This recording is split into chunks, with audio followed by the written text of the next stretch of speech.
그 더불어민주당 이야기를 좀 하겠습니다. 그러니까 지금 당장 이제 더불어민주당 같은 경우에는 비대위 체제를 언제까지 갖고 갈 거냐는 문제, 그 다음에 뭐 원내대표도 새로 뽑아야 될 거고, 또 이제 이 전당대회도 그걸 해야 되는데, 여러 가지 이제 그 내부에 그 의견들이 있고, 또 그것들이 좀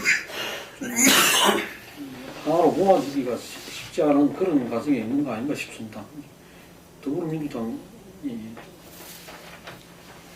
문제에 대해서 좀 얘기하고, 지금 제일 겉으로 표면적으로 보이는 거는 문재인하고 이게 김종인이 계속 이거 끓이는 건데, 그게 이제 심각한 건가 아니면 뭐 이야기대로 좀 전폭시키셔서 그런 건지, 그것도 좀 한번 짚어봐야 될 것 같고. 네, 총선 과정에서부터 총선 이후에 과연 김종인 전 비대위 대표가 어떻게 될 것인가 굉장히 주목했지 않습니까?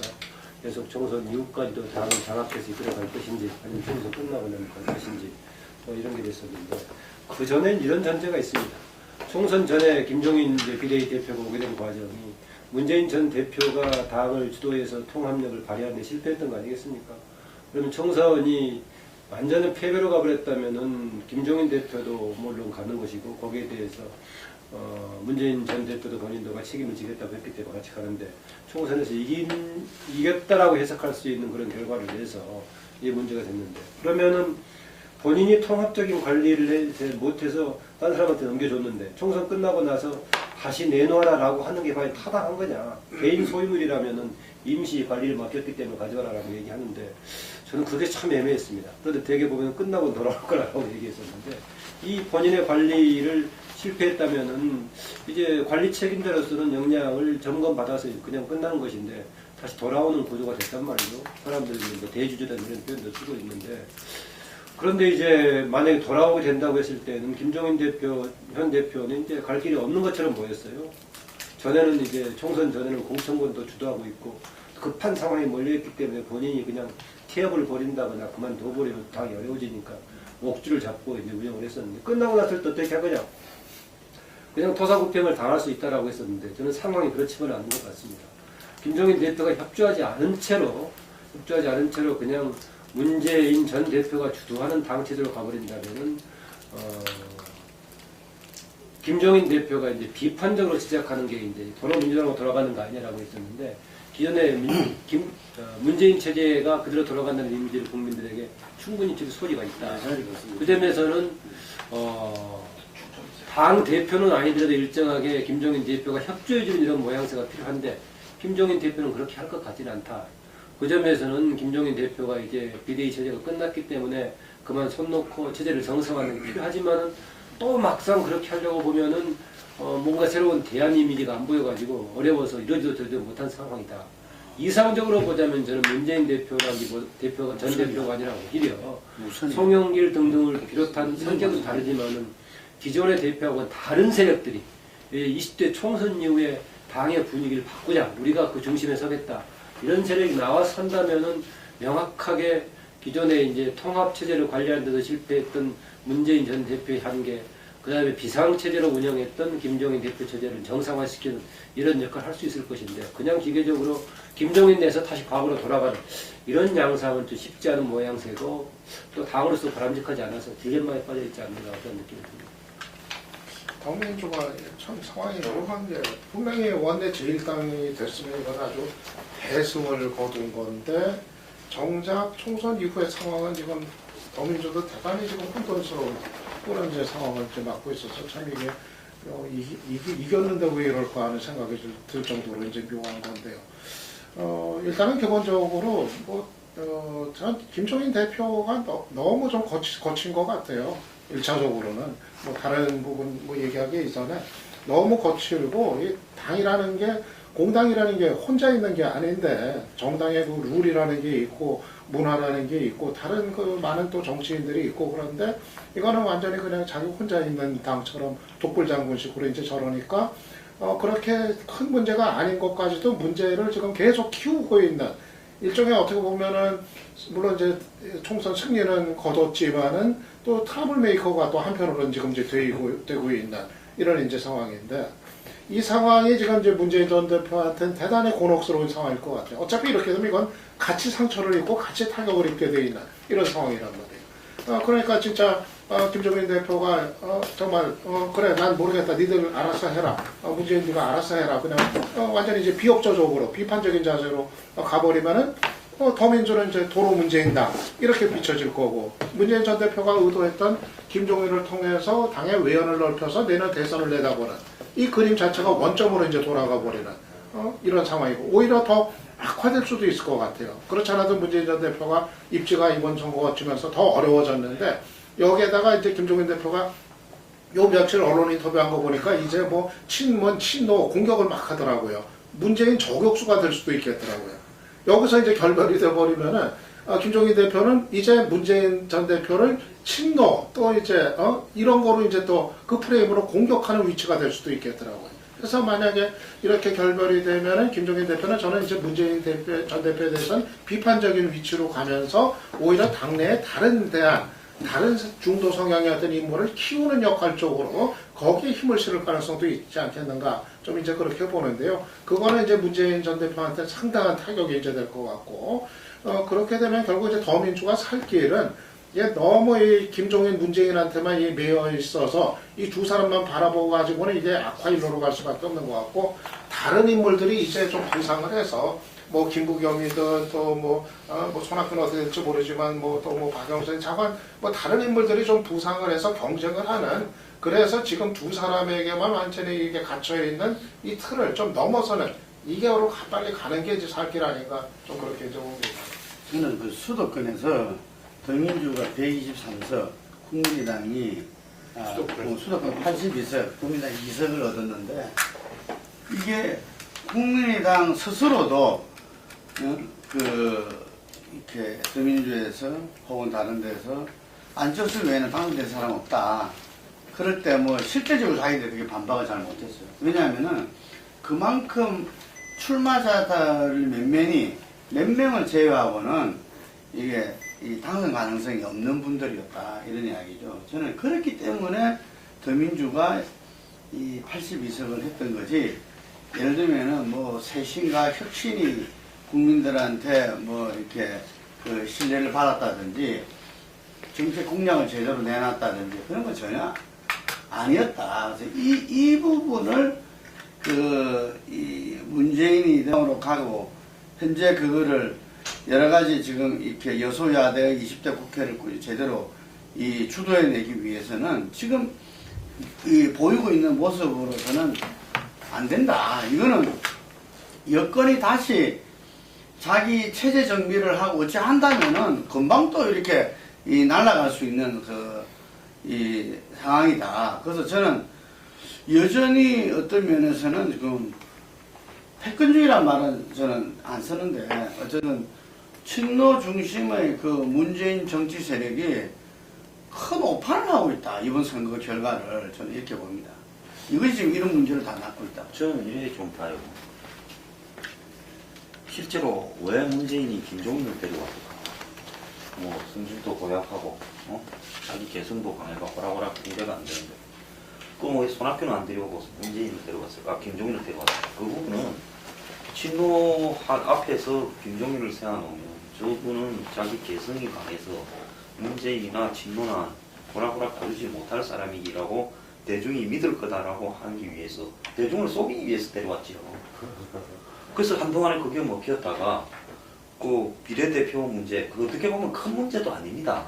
솔직히 뭐 김종인이 데려올 때 입원 준다고 했다가 안 했다면 그런 게 아니라 김종인이 입원을 하고 안 하고가 중요한 것도 하나도 아니고 그 다음에 또 중요하지 않은 것은 크게 무슨 진노들이 뭐 운동권 몇 명을 갖다가 한 7명 정도를 넣냐 안 넣느냐 그게 칸막이가 있었으면 애로냐 아니냐 이 부분이 아니라 궁극적으로는 대리인 하나를 데려놨더니만 대리인이 사장 행세를 하려고 하니까 그걸 참지 못해서 그런 거 아닙니까?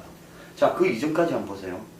처음에 김종인 오고 난 다음에 1월 말 2월 되면서 지지율이 서서히 2배 차이 났다가 붙기 시작했다가 3월 초까지는 역전이 되었습니다. 그러다가 3월 20일 날 거짓하고 난 뒤부터 딱 20일 만에 다시 또 반토막이 나버렸어요. 그 국민의당에. 그러니까 그리고 마지막에 급해가지고 광주 가서 무릎 꿇고 뭐 2번이나 갔어요. 그리고 앞으로 내가 당권 대권에 관여 안 하겠다 해놓고는, 당권에 관여 안 하겠다 이래놓고는 또 이제 선거 끝나니까 김종인이 나오지 말라고 이야기를 해요.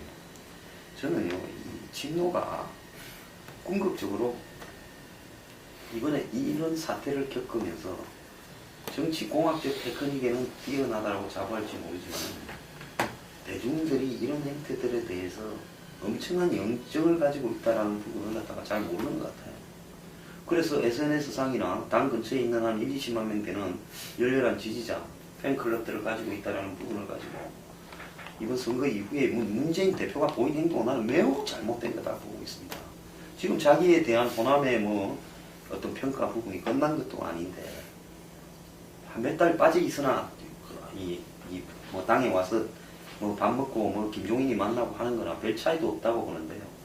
한마디로 그 성급함, 조급함을 참지 못해가지고 또 정리화를 뛰어들었단 말입니다.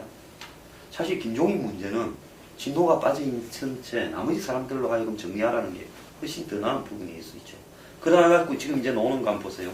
국회만 열리면 세월호 재수사, 개성공단 복원, 그 다음에 국정교과서 폐기, 또 뭡니까 어버이연합 문제, 이런 것이 중요할 수도 있겠지만은 결국 이런 형태의 모임을 된다는 것은 과도한 이념적인 부분에 한마디로 영향을 허송하는 거고, 그것이 결국은 야권에 대한 여태까지의 평가, 운동권 출신 야권에 대한 평가로 주어진 부분인데, 이번에 얼렁뚱땅 한양 미달 의원들이 수도권에서 엄청 당선되어 버렸어요. 이 사람들이 단도리와 굉장히 비슷한 성향을 보일 가능성이 크고, 국민의당 같은 경우는 13번까지 되면서 솔직히 말하면 뭐 하나도 안 하던 사람까지 다 빼버렸단 말입니다. 이러면서 야권의 의원들 전체의 직이나 자질 이런 것들이 떨어지면서 또 다른 역풍을 불러올 소지는 충분하다 이렇게 보기 때문에는 저는 김종인 문재인 둘의 싸움 문제가 아니라 김종인은 대권 갈 거라고 생각하는 사람이 누가 있습니까? 근데 문재인이나 신노가 이런 부분을 이렇게 처리해 가면요, 나중에 대선 국면에서 완전히 뒤통수 맞는 현상이 나타날 수도 있다. 저는 그렇게. 지금 이 더민주당 문제는 결국은 이제 아까 이야기 나왔듯이 뭐 문재인, 김종인의 문제도 있지만은 어느 시점에서 당을 지금 비대위 체제에서 정상화할 거냐, 정상화하는 과정에서 이번에 당선된 이 뭐 김부겸이든 또 김영춘이든 송영길이든 박영선이든 뭐 상당히 이제 좋은 그게 많잖아요. 그 인적 자원들이 많은데 이 부분들이 좀 당의 전면화해가지고 이 야당을 좀 새롭게 그걸 해가는 그런 모습을 볼 거냐. 그거하고 아마 그 대권 주자 문제는 또 좀 차원을 달리하는 문제로 되지 않겠냐. 그런 점에서는 지금에서 너무 이제 뭐 언론에서 무슨 눈에 보이고 또 그걸 해가지고 저걸 하는 게 그 야당을 그거 하는데 공격하는데 일정하게 거의 된다고 보기 때문에 김종인 대 문재인의 문제로 자꾸 그거 하지만은 조금 더 저 시간을 두고 보면 결국 그 문제로 가지 않겠냐. 그 정상화나 저거로 가는 과정에서 어떤 인물분들이 앞에 서가지고 역할을 하게 될 거냐. 그 문제도 같이 봐야 되지 않겠나. 그 점에서는 문재인 대표가 항상 그 시점에 있어서 항상 그게 조금 그런 문제가 있었어요. 아까도 황 수장이 적했지만 총선 이후의 행보에 대해서 본인이 그렇게 해온 바가 있기 때문에 바로 지금 그 선거 이후에 비대위 체제로부터 자초한 측면이 있죠. 바로 지금 이제 문재인과의 게임으로 돼버릴 수밖에 없는 상황입니다. 그 점이라면은 지금 예상하듯이 그러면은 이후에 이제 전대 방식을 빌려서 새로운 체제로 정상화되는 과정 속에서도 과연 지금 이제 이명식 주관 얘기한 대로 문재인 쪽은 손대고 있을 것인가? 과거의 관례를 보자면 또 여기 끼어들려고 할 아니 끼들어봐야 그게 뭐 그 정청래를 통해서든 송영길을 통해서든 뭐 그 친노의 어떤 대리인을 내세우지 문재인이 다시 뭐 나설 수는 없는 거 아니겠어요? 그렇다 한다면 그거는 어떻게 크게 봐서는 원오브 댐이 된다. 그러니까 그 외에 여러 인물분들이 있기 때문에 그거하고 어깨를 나란히 하거나 오히려 더 대중적인 평가를 받을 수 있는 인물분들이 있기 때문에 그건 좀 다른 차원일 거다. 특히 보고 국민의당으로 좀 넘어가죠. 그 다음 이야기를 또 해야 되니까. 국민의당은 뭐 지금 상당히 이제 좀 의욕, 욕심을 가진 만한 그런 상황이 된 것 같아요. 뭐 말이 38석이지 실제로 정치적인 무게는 뭐 훨씬 그 이상의 지금 힘을 갖게 된 이런 이제 상태라고 할 수가 있겠는데, 일단은 좀 환경 자체가 좀 다른 당에 비해서 좋은 게 참 내부적으로 지금 이제 좀 결속이 좀 가능한 당분간은 뭐 그런 이제 과정이 뭐 계속될 것 같단 말이에요.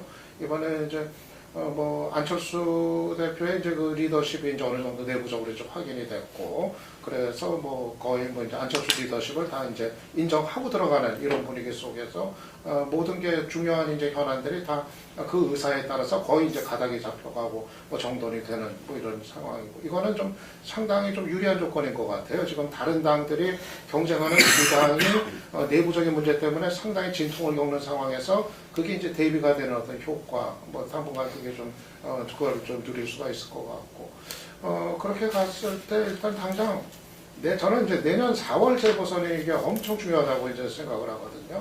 내년 4월 재보선이 아마 규모도 상당히 이제 클 것 같고, 미니 총선식으로 클 것 같고, 그리고 그때 이제 달라지는 게 이제 국민의당 같은 경우는 이제 욕심을 낼 수 있는 게, 그때는 수도권 후보들이 경쟁력 있는 후보들이 뭐 충분히 이제 뭐 확보를 할 수 있는 가능성이 지금 뭐 열린 게 되겠죠. 이번 같은 경우하고는 전혀 다른 환경에서 치러지게 되니까. 그러니까 그 시점에 가가지고 이 3당 간의 경쟁 결과가 그때 재보선에서 어떻게 나타나게 될지, 이건 정말 이제 예측 불허고, 아마 그것이 사실은 대선의 전초전이 될 수 있지 않겠는가.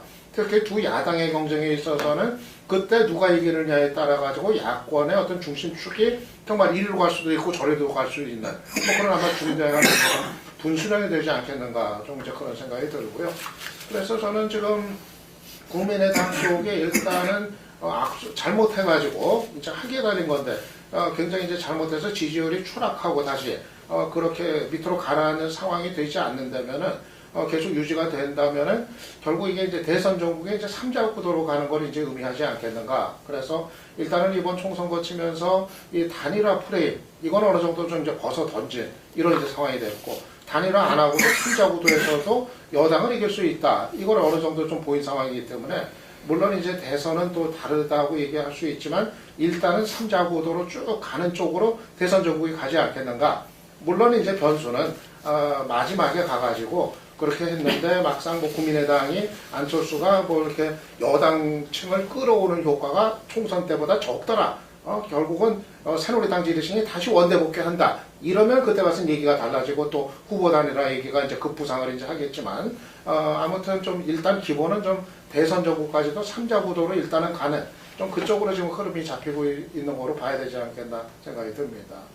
그 3분 구조 속에서 이제 지지가 어떻게 이제 적당히 배분이 되는 게 중요한 변수가 되겠죠. 현재는 뭐 정당 지지도 이 제1당도 지지도 왔다 갔다 해서 순서가 바뀌는 경우가 있고, 2, 3당도 왔다 갔다 하는 상황이 돼서 지금은 일정하게 지금 얘기한 대로 3자 구도의 균형이 일단 유지가 되고 있는 그런 현재까지 그런 것 같은데, 이제 앞으로 기간이 있으니까 두고 봐야겠죠. 지적한 대로 분수령은 일단 뭐 2번이 되겠죠. 대권 주자들의 지지도 추이가 되겠고, 또 하나는 구체적으로 내년 4월에 이제 재보궐선거가 되겠는데, 그럼 그 이전에 국민의당은 어떻게 할 것인가라고 봤을 때 이제 과제가 좀 놓여 있긴 하죠. 전국적인 일정한 지지를 가지고 있지만은 그 지지를 현장에서 뒷받침하는 지역구 국회의원들은 호남에 집중돼 있단 말이죠. 뭐 서울에 2명이 있는 상황이긴 합니다만은, 그런 상황에서 전략을 어떻게 할 것인가 했을 때는 불가피하게 이제 안철수 쪽을 중심으로 하는 공중정, 중앙정치를 한편으로 가져갈 수밖에 없고, 그저으로 아마 내부적으로는 심리적으로는 반영이 돼가지고 연말까지로 이제 현 지도체제를 이제 연기해서 끌어가는 방향으로 결정했다는 생각이 들긴 합니다.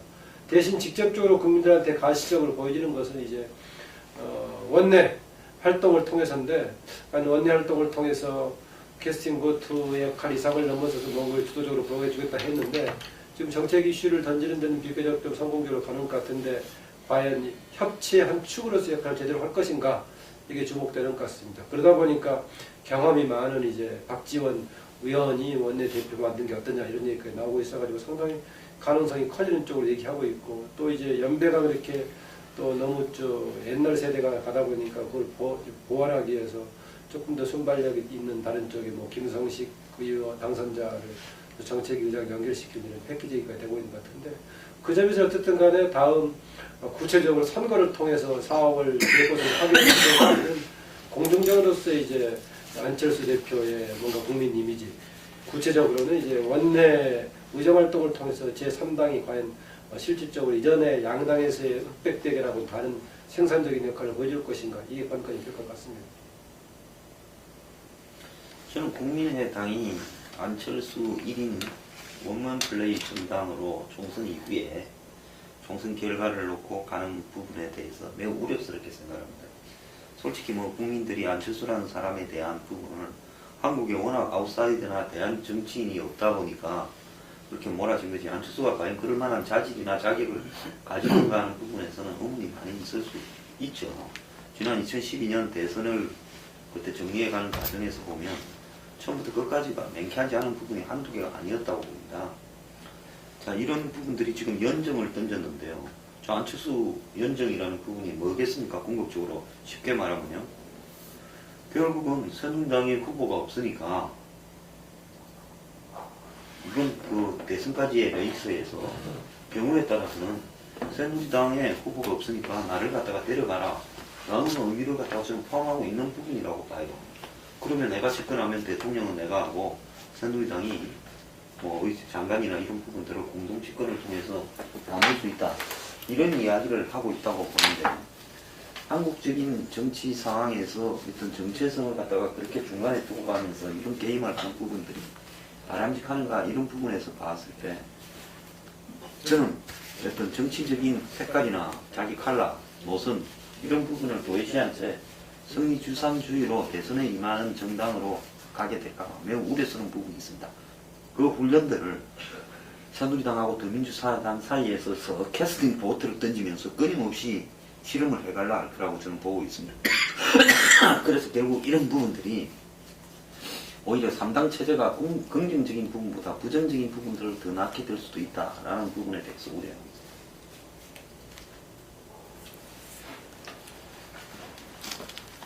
기호진 사장님,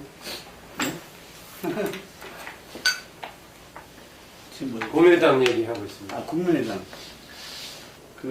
저는 국민의당이 이제 38석에서 이 새누리당 여당하고도 해서 이렇게 해야만이 가만히 넘고, 더민주하고도 이렇게 이른바 정말 이 기묘한 어떤 캐스팅 보트 역할을 할 수밖에 없게 되었는데, 그걸 이제 안철수 대표는 캐스팅 보트가 아니라 자기가 주도자가 되겠다, 국정이 주도자가 되겠다, 이렇게 이제 이야기를 했는데, 여전히 저는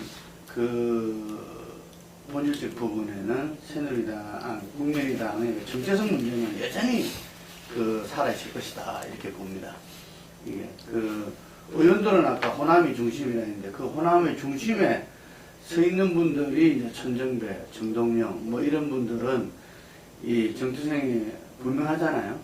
그리고 그 속에서 본인들은 그 수권 정당이 갈 수 있다, 이렇게 또 이 소신과 확신을 갖고 있는 분들이기 때문에 충돌될 수밖에 없다, 이래 봅니다. 근데 그 충돌의 시점이 전면화되는 게 언젠가, 그 부분 또한 국민의당 문제이면서도 야권 전체 문제일 수 있다, 이렇게 저는 한 포인트를 더 보고 싶어요. 이게 그래서 이 현재 박지원 의원, 김성식 정책위의장, 원내대표 정책위의장을 하는 요 조가 과연 이번 20대 국회를 어떻게 이 역할을 해낼 것인가, 정말 이 부분들이 국민이 바라는 방향으로 뭔가를 좀 움직이려고 하고 움직이는 노력, 결과적으로 그래 안 되더라도 그랬을 때 이거 상당히 영향이 클 것이다, 이렇게 보여주고, 알다시피 지금 우리가 누군가 이야기했죠. 당을 지어놓으면은 공약들이 차별화가 안 된다.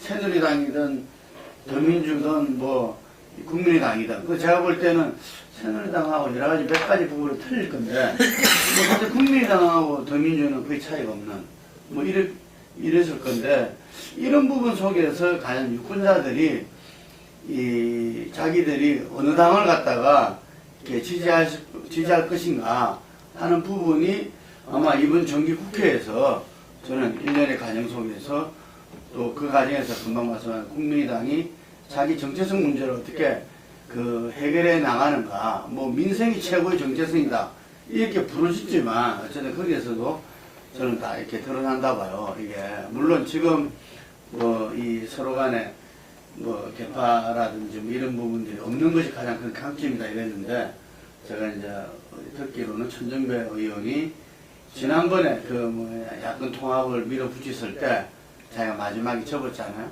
그러면서 이번에는 내가 틀린 것 같아. 이게 뭐 이런 이야기를 했다 그래요. 그래서 분명히 이제 안철수 대표의 어떤 그 리더십은 뭐 이번 총선 과정에서 돋보였다. 이게 그리고 뭐 제가 볼 때는 이번 총선 과정에서 가장 일치월장한 그 이 정치인은 안철수다 이렇게 봐지는데 과연 그것이 그 이후에 어떻게 이 지도를 발휘하면서 또 정체성 문제 그리고 소신이 뚜렷한 그 중진 그 이 의원들 이 관계를 갖다가 잘 풀어나가면서 핵심은 이 여소야대에서 제3당 체제에서 국민의당이 정말 자기 역할을 해내느냐 이게 달리던 겁니다.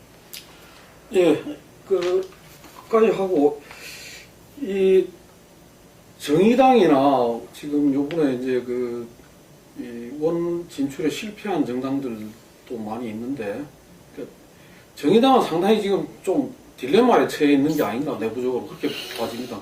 그건 간단하게 누가 좀 말씀 주시고. 김성식이 의원이 선출됐네요. 정책위원장. 뭐 정의당은 6석인데요. 박지원은 합의추대. 이번에 국민의당의 피해를 제일 많이 봤죠. 그러지 않았으면 한 10석을 넘겨서 과거의 통진당 수준으로 근접해갈 계기가 되었다고 보는데 정의당이 그런 부분에 피해를 봤는데 한국에서 진보 정당으로서 저는 정의당이 방향 설정이나 어떤 이슈 파이팅 이런 부분에서 좀 실패하고 있다고 봅니다. 실제 지금 이번 선거도 매우 조용하게 치렀고요. 진보당이 과거에 한국의 이 진보 정당들이 했던 어떤 방향들을 답습을 하고 있지. 진보당이 어떤 뭔가 새로운 어떤 방향을 제대로 내지도 못하고 또 유권자들의 성향 변화도 예측하지 못하고 있기 때문에 이처럼 국민들이 찍을 당이 없어서 한마디로 덜 미운 놈한테 이 표를 몰아주는 이 속에서도 크게 효과를 얻지 못했다 이래 보는데요. 앞으로 진보당이나 진보정당의 어떤 미래는 국민의당이 어떻게 되느냐에 따라서 저는 이렇게 좌우될 거라고 보는데 국민의당이 내년 대선까지 가면서 예를 들어서 정당으로서 어떤 제3당으로서 가치를 가지고 생존을 하느냐 안 그러면 뭐 어느 쪽이든 이렇게 합당이 되느냐 하는 과정이 올 거다 그렇게 보고 있습니다. 정의당 문제는 선거구제가 이렇게 바뀌지 않는 한은 좀 이제 근본적인 이제 문제일 것 같아요. 과연 진보정당이 이제 설 자리가 있느냐는 현 선거구제 하에서 그런 문제가 있을 것 같고, 근데 이제 또 하나는 이제 자신들의 어떤 정체성과 관련해 가지고 사실 저는 이제 의문도 들긴 해요. 지금 이제 정의당이 갖고 있는 정체성이나 노선이나 내용이 또 더민주 내의 진보 블록하고 또 이제 뭐가 이제 다른지 하는 그런 이제 또 이제 근본적인 문제. 사실은 뭐 더민주 안에 또 그 좀 이제 진보 성향 의원들의 대체적인 생각이나 흐름과 정의당의 그것이 그렇게 특별히 뭐 달라 보이는 것이 또 이제 없고. 왜 따로 굳이 있어야 되는지 하는 사실 아주 그냥 상식적인 눈높이에서 얘기를 하자면 또 그런 문제도 또 이제 뭐 있고 어떻게 보면 이번에 국민의당이 있기 때문에 피해를 가장 본 데가 또 정의당이라고 할 수가 있겠죠.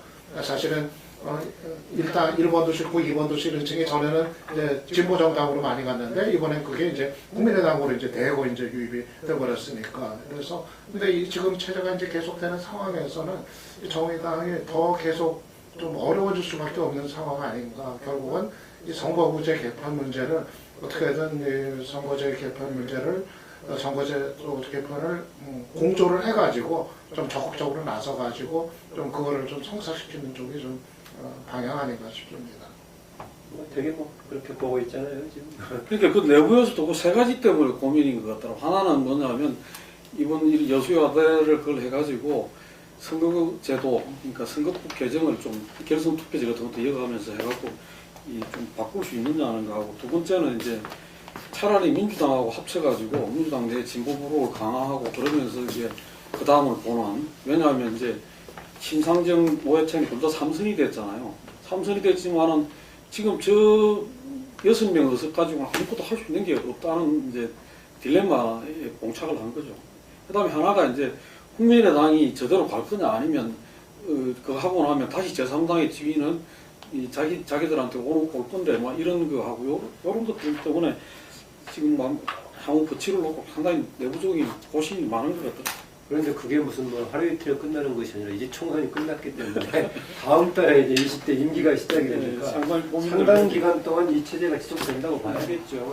그리고 기존에 이제 정의당에 대한 일정한 지지가 진보 정당에 대한 지지도 있었지만 우리가 거기 지적하다시피 이제 기존 여야 정당에 대한 이제 불만이 여기에 대한 지지로 이어졌는데 그 부분을 국민의당이 이제 흡수하고 있으니까요. 국민의당의 경우에는 선거제도의 개편을 주장하고 있지만은 상관없이도 제3의 정당으로서의 자생력을 가질 수 있다 또 주장을 하고 있죠. 그렇게 밀어붙이고 있고 반면에 계속 정의당은 그동안에 야권연대 아니면은 지금 마땅한 전략이 없는 것처럼 2008년 선거 때부터 계속 해왔기 때문에 지금 어려울 수밖에 없는 것으로 생각합니다. 이번에 지역구 당선된 것도 사실상 야권연대에 의해서 당선된 거나 마찬가지잖아요. 저는 어쨌든 거기에 그 두 분하고 여러 가지 그 선거에 대해서 이야기를 나누고 뭐 어드바이스도 하고 뭐 그랬었는데 제가 볼 때는 이 정의당 이번에 이 당선된 유의미한 부분들이 그 노회찬 의원이 아닌가 이렇게 생각이 들고 좀 더 좌쪽으로 가야 된다 봅니다. 정의당은.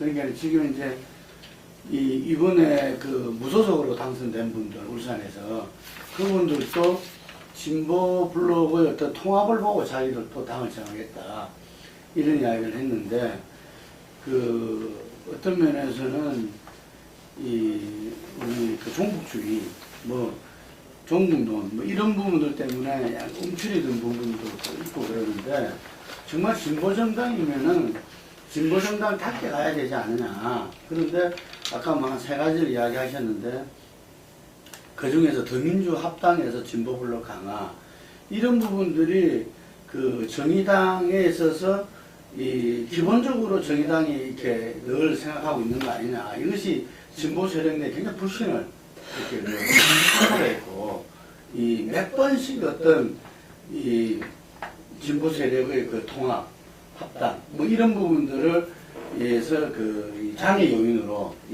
작용했다 이렇게 봐지거든요.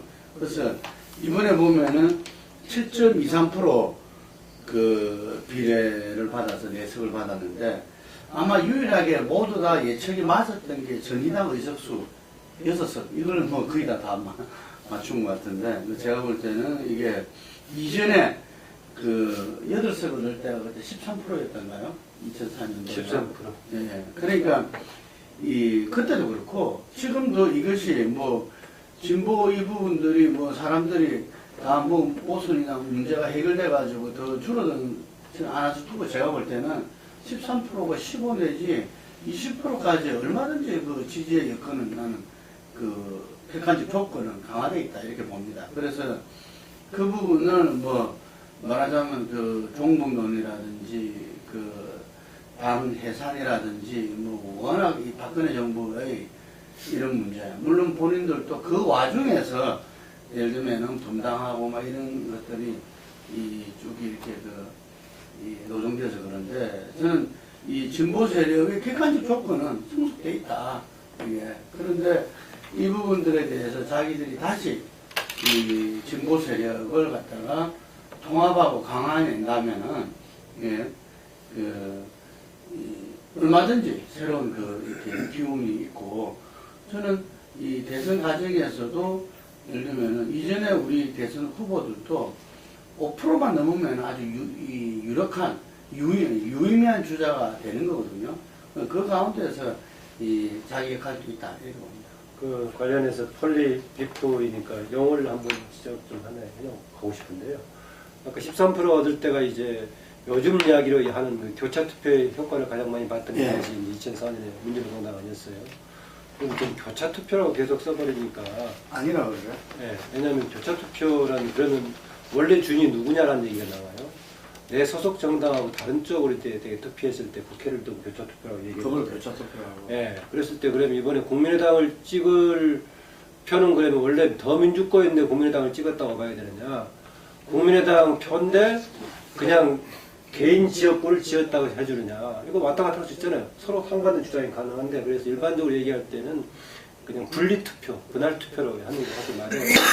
아까 교차 투표는 크로스 보팅이라고 얘기하는 것이고, 스플릿 보팅이라고 했을 때 이제 교차 투표는 꼭 그런 의미가 담겨 있는 건가요? 그러니까 어느 당의 지지자인데 저쪽 보통 교차 투표를 했을 때 지역구를 하지 않고 서로 다르면은 교차 투표라고 하면 안 되는 건가요?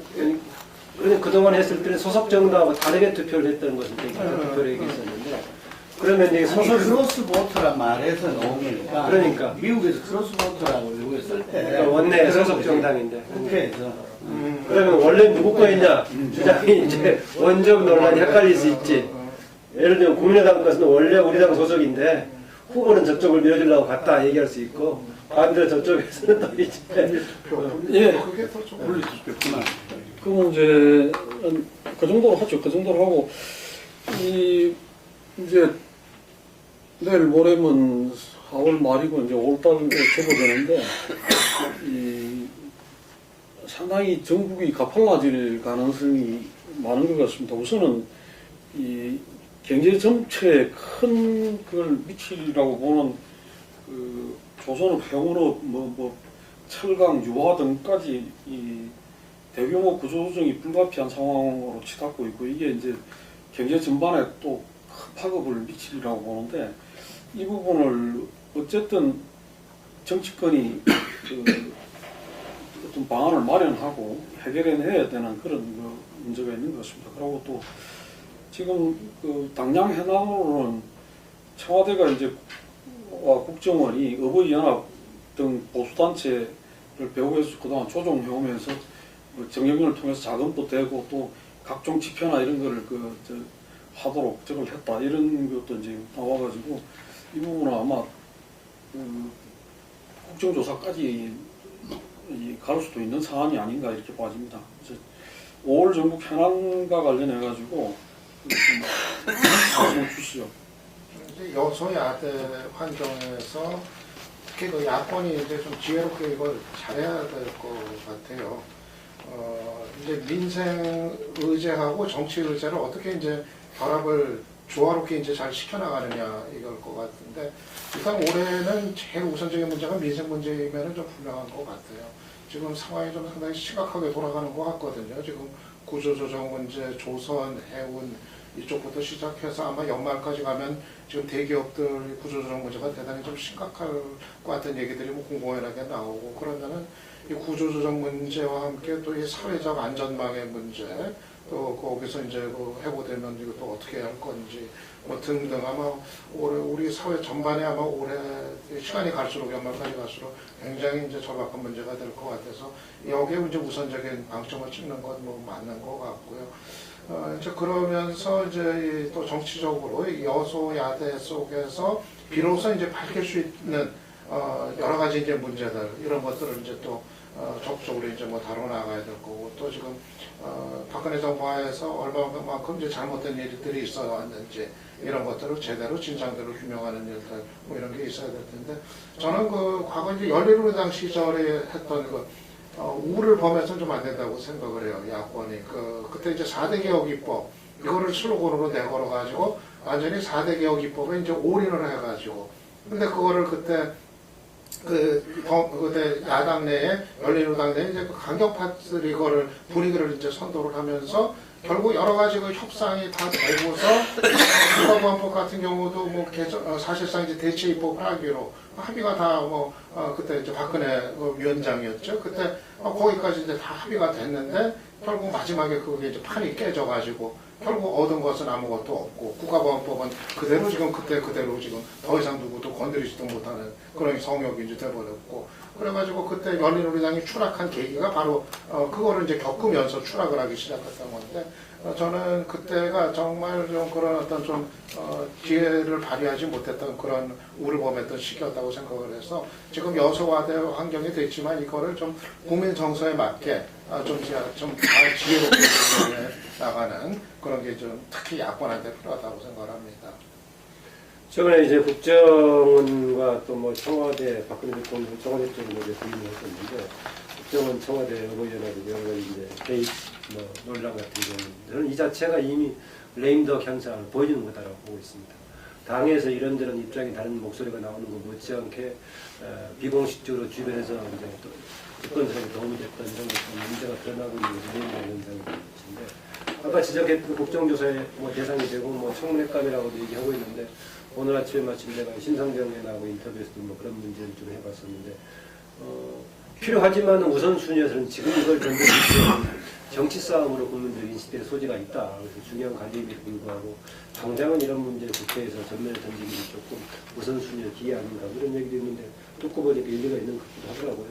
그건 못지않게 이제 구조조정 문제에 대한 파급 효과가 이미 지금 이제 그쪽 현장들에서 이제 거제 쪽 등에서 이제 나오고 있다고 하니까 이 노동 문제에 대한 대처가 굉장히 중요한 이른바 사전에 지력 대책이라든가 이런 문제가 중요한데 박근혜 대통령의 인식이 차이가 너무 커가지고요. 어제 보니까 박근혜 대통령은 이제 계속 이제 노동개혁, 4대 개혁이 바로 맞물려 있는 문제에서 플러스 이제 산업구조조정을 얘기했던 것이다. 이제 꺼내고 있는 상황에서 좀 이 부분을 가지고는 충돌의 소지가 있고 정치권 충돌을 못지않게 그냥 사회적으로 이 부분이 이제 계속 이제 혼란 갈등을 야기될 소지가 있어서 굉장히 중요한 카드다 이게 보고 있습니다. 여기서 지금 어떻게 지금 특히 여서 야대 국면인데 야당들이 이제 협력적인 대안을 만들어낼 수 있을 것인가 굉장히 중요한 과제 같습니다.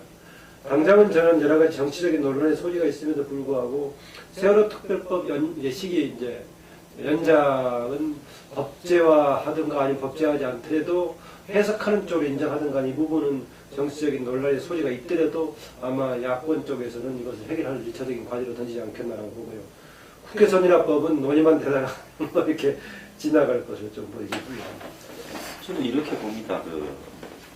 현재 선거 때문에 구조조정에 대한 문제가 미뤄졌다가 선거 이후에 이렇게 심각한 것처럼 갑자기 터져나오는데 조선 3사 해운 2사가 합쳐서 78조의 부채를 가지고 있다.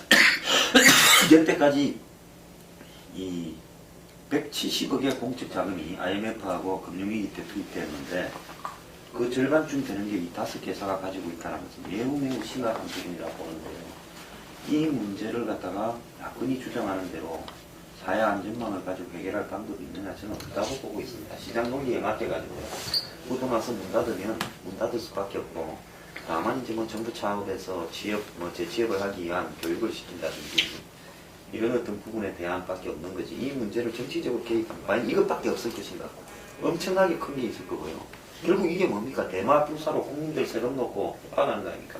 이걸 갖다가 공적 자금을 갖다가 뭐 한국형이 양적 완화를 통해서 돈을 찍어내서 막는다? 그럼 국민 세금 안 내는 거다? 가치가 떨어져서 한마디로 이 한국 통화의 가치가 떨어져서 수입품 가격이 올라가서 결국은 국민의 생활비가 올라가는 이런 효과를 낳는 부분인데 이 문제를 어떤 형태로든 정치권이 개입하지 말고 저는 정치권이 이 문제에 대해서 예의주시하면서 가이드라인을 만드는 게 낫지 이 처리를 갖다가요 인수합병을 시키든 뭐 강제적으로 운영하든 이렇게 할 것 없이 시장에 따라서 망할 기고 망하게 둬야 된다고 보고 여기에 오너나 경영진이나 정치권에서 또 노동자들이 얼마나 모랄 해저드 하는가부터 폭로를 할 필요가 있다고 봅니다. 왜냐하면 이런 것들이 수두룩하게 많은데 이걸 수습하자고 달라들게 되면 나중에 수습 못하는 일들이 형평성 차원에서 거기는 그렇게 해주고 왜 우리는 안 해주냐면 또 어떡하냐.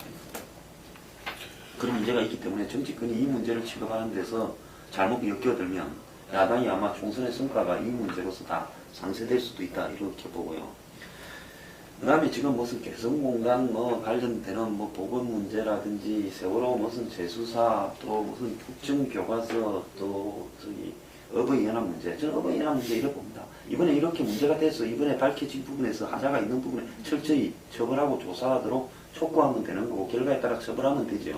이 문제를 가지고 마치 야권의 이 관변단체들 야당이 집권했을 때 관변단체들은 완전히 자유로웠느냐. 솔직히 말하면 한국적인 현상에서 이런 어떤 정권과 어떤 관변단체적 성격의 단체들 간의 유착은 항시 있어 왔다는 겁니다. 그런데 이 문제를 너무 집착을 해가지고 아까 말한 그런 정치 이념적 이슈들과 함께 이렇게 밀고 갈 때는 총선의 어떤 성과들이 희석될 수도 있다라는 부분이 야당이 좀 조심해서 다뤄야 될 거라고 보고요. 그 다음에 북한 문제가 지금 계속 이렇게 지속되고 있는데 이것도 지금 나중에 어디로 튈지 모르는 중요한 이슈가 되고 있습니다. 이제 총선이 끝났기 때문에 김정은 입장에서는 도발을 얼마든지 할 수 있는 상황이 되어 있는데 이런 것들이 또 앞으로 어디로 작용할 건가를 조금 더 인식을 깊이 좀 해야 될 필요가 있지 않나 이렇게 생각합니다. 지금 여소야대하고 이전에 우리가 88년도에 그때 그 13대 그 국회에서 여소야대하고 좀 상황이 다르다. 당시에는 이제 군사 그 정부를 갖다가 하에서 어떤 여소야대가 됐기 때문에 민주화에 대한 여러 가지 법물처럼 터졌고, 이거 청문회 뭐 이런 부분으로 국민들이 그걸 기대하고 요구했던 부분이 컸다. 이렇게 본다면 지금은 그게 좀 아니다. 그래서 아까 말한 2004년도 열린우리당이 이제 이 다반정당이 됐을 때 그때 그 4대 개혁입법입니까? 그 처리 과정에서 상당히 열린우리당의 어떤 좀 붕괴가 시작됐다. 이래 보는데 그 당시에 이제 원내대표가 천정배 의원이었고 본인이 그 부분에 대해서 뭐 반성문을 쓸 정도로 굉장히 많은 반성을 하고 있죠. 반성한다 그다음에 예. 난한 번도 반성하는 접하지 것 같은 것 같지가 않네. 그러니까 별로 접하지 근데 그럼에도 불구하고 이번에 또 청문회 아, 이야기를 그러니까 그게 떠오르더라고요. 했잖아요. 그래서 해가지고 그때 아마 온 사방에서 핏발치게 자기한테 그건 아니다 이런 이야기들이 어서 자기가 바로 이제 이렇게 적었었는데, 그 제가 볼 때 뭐 야당으로는 그 민주주의가 그 이명박 근해 정부에서 후퇴했다. 그리고 여러 가지 뭐 이런 문제들, 인권 문제나 뭐 이 속에서 그 문제에 대한 어떤 것은 충분히 공기요가 있다고 봅니다. 하지만 이제 이 우선순위에서 그거는 좀 이렇게 이 민생 문제가 전면화될 수밖에 없고, 그랬을 때 과연 민생 문제가 또 정부가 국회에서 풀어야 될 부분들이 뭐냐, 어떻게 풀어낼 것인가, 좀 이게 구체화되는 어떤 그런 그 20대 국회가 되지 않을까 이렇게 전망을 하고요. 세월호 특별법 부분도 어제 박근혜 대통령은 뭐 이 비용이 들어가는 세금이 들어가는 문제니까 국회에서 잘 논의해야 된다. 뭐 이렇게 그 이야기를 했는데, 하여간 뭐 이런 문제에서 해야 될 일은 할 수밖에 없는 일들은 이 정치적인 사안이라도 하게 될 것이다. 그렇지만 그 우선순위와 이 부분들은 기본적으로 이 먹고 사는 문제에 집중하지 않을 수 없고, 또 그것을 갖다가 각 당이 어떤 자기들의 어떤 변화 쇄신의 중심에 두고 있기 때문에 아마 우리가 처음으로 예를 들면은 뭐 경제 정책 그리고 개별 그 정책에 대해서 해법들 뭐 이런 부분들이 정말 좀 전면화돼서 그 부분에 대해서 어떤 평가를 받는 아마 우리가 그런 첫 국회를 좀 이렇게 접하지 않을까 이렇게 생각합니다. 근데 저는 좀 뭐 지금 이렇게 이야기하는 게 조금 뭐랄까 좀 뒷북치는 감이 있다 그렇게 생각해요. 실제로 이 조선업 같은 경우에 통영이나 거제 같은데 대강 해고 사태가 발생한 지가 지금 1년이 넘었다고. 1년이 넘었고 이미 울산도 마찬가지고 여기 뭐 지금 사태가 엄청 심각해져 갖고 지금 이번에 그게 총선에 반영이 된 거거든요. 울산에 그 2군데나 무소속이 됐잖아요. 그 무소속들이 이대로 있다가는 노동자들 다 죽게 생겼다 해가지고 그동안 거기가 굉장히 그 계파 갈등이 노동계 내 계파 갈등이 심한데 단일화 해가지고 어떤 돌파구를 찾은 거거든요.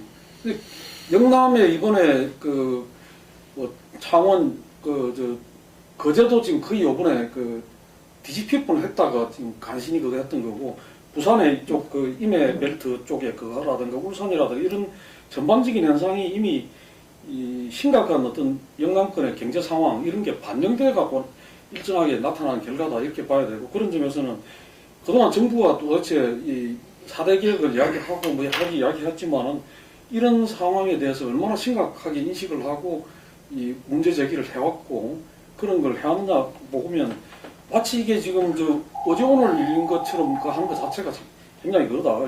야권도 마찬가지이지만은 그러나 이런 1차적인 책임이 이 상황이 이렇게 막바지에 오도록까지 그한 그 여건의 책임을 할 수밖에 없다. 그리고 앞으로 이제 그걸 하더라도 아까 말씀하셨듯이 별 그게 없어요. 이게 옛날같이 막 자금을 투여해갖고 그거 할 수 있는 게 아니고 이게 앞으로 미칠 여파는 더 크다고. 지금 해운이 그 이번에 다 이제 양쪽이 다 그런 거 아닙니까? 한진해운하고 현대상선이 다 그런데 그렇게 되면 부산항 자체가 이 아시아 그 저 벨트에서 제외된다는 거예요. 오사카, 홍콩 뭐 이게 저 상해 연결되는 데 중에서 그 상선들이 기착을 안 하게 되는 그런 거로 배제가 된대요. 그러면 부산 경제가 안에 절단 나는 거예요, 전체적으로. 그런 상황으로 이게 지금 앞으로 아까 말씀하셨듯이 연말까지 이 두 군데뿐만 아니라 조선해운뿐만 아니라 여러 업종에서 그 동시다발로 터져 나올 가능성이 굉장히 많기 때문에 이게 내년 대선까지 가는 과정에서 어떤 양상으로 갈지 모른다. 그런 점에서는 뭐 여야 공이 특히 야권도 이게 뭐 이제는 그 여당이 일방적으로 하기 때문에 뭐 하다 할 수가 없는 거 아닙니까? 20대 국회가 열리면 요소이 안 되기 때문에 야당도 책임 있게 그걸 해야 된다. 그런 생각이고 또 한 가지는 저는 뭐 이 민생하고 뭐 이래 정치적 사안을 너무 자꾸 구분해갖고 우선순위가 어떻다 하는 것 자체가 그 나는 일종의 프레임이라고 봐요. 그 민생하고 관련이 없는 정치 사안이 없다. 그런 점에서는 뭐 정경련을 동원해가지고 정경련이 자기 지금 그 소속 업체들이 그런 위기를 겪고 엉망인데도 그런데 그걸 하기보다는 뭐 뒷구멍으로 돈 만들어가지고 저 보수단체도 움직이고 했던 그런 것들에 대해서 파렴치한 거죠. 다시 20년까지 비주자 이래갖고 옛날에 저기 좌파 단체들 그런 거 너무 못 잡는다. 아니 그렇게 안 죽겠어요? 그렇게 생각해요. 안 죽겠어요? 좌파 단체들이 뭐 재벌들이 좌파 어쨌는지 단체들 준 거는 아니, 따지다 못 잘라고. 안 어쨌는지 죽겠어요? 여기다가 모르겠지만 방송에서 당장 얘기할 거야. 네, 어버이 연합이나 이런 데 그렇지 그렇게 하지는 않아죠. 아니 근데 너의 연합이 상투적이고 좀 뭐랄까 거칠게 해서 욕을 먹는 거지. 이거 정권과 이런 단체들 간의 유착은요.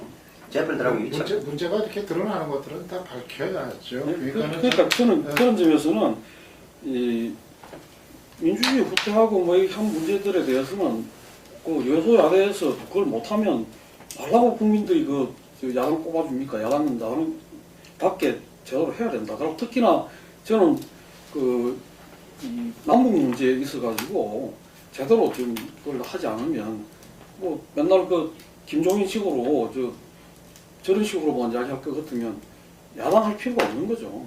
여당 하려고 하는 거죠. 집권에서. 집권해가 하는 건 좋은데 야당 합에서 저는 제발 이런 이슈에 매달려가 빰도 망하기를 바랍니다.